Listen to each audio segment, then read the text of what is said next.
Lady Mordecai is smarter than her husband. She's much smarter, and Mordecai would be the first to admit it. There's a moment in the movie where he says to Ewan McGregor's character, "Look, if she's on the case, I have to tell you, she's at least a step or two ahead of us. She's one of these. She's obviously extremely beautiful, incredibly self-composed, and smart as a whip. And that's a really fun character to write for and to direct.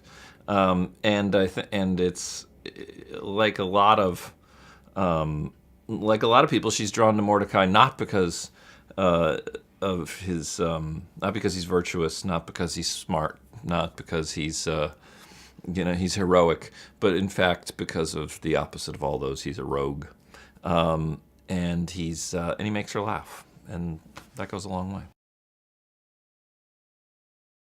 Ewan McGregor's character, Inspector Martland, has been in love with Joanna for 20 years, since they were all together at college, and in most ways, he's a much better match for her than Mordecai. He really does belong with her. He's much smarter. He is heroic. He has a huge career. He's all the things that we traditionally would value and that this guy values, he's got, and he should be with her, but she doesn't love him. She loves Mordecai.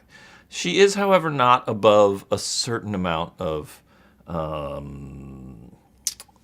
leading him on, but perhaps, flipping her hair in a certain way that she knows he likes, so that she can get information out of him, because he too is chasing the painting. So there's a love triangle at the center of the story, which is great.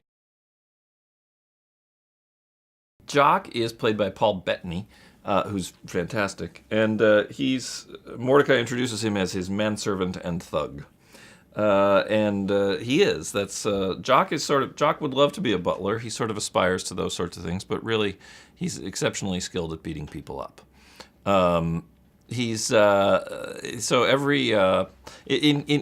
keeping with the sort of high and low balance. The high being there's a terribly witty dialogue, beautiful sets. The low is we're not above a sight gag, people falling down. Jock is ostensibly a butler, but really a thug. That kind of balance is great. I personally destroyed a number of takes by laughing. I can't help it. The first day in particular, I had a hard time in our first setup because I didn't, I'd talked to Johnny a number of times. I had a general idea what he was going to do, but until he shows up, because, he creates these characters and they're full and complete. The list. There's Jack Sparrow and Willy Wonka and, tons of others. But you don't know, it's not what you expect. And yet it's somehow perfect. And he shows up and then becomes that person on the first take, because he doesn't really do it in rehearsal. You're just reading it, make sure the script's the way you want it. And then he just becomes that person. And I was laughing just hysterically at the monitor and ruined several takes.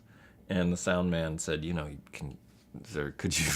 And I through tears, I said, I didn't know he was going to do it like that.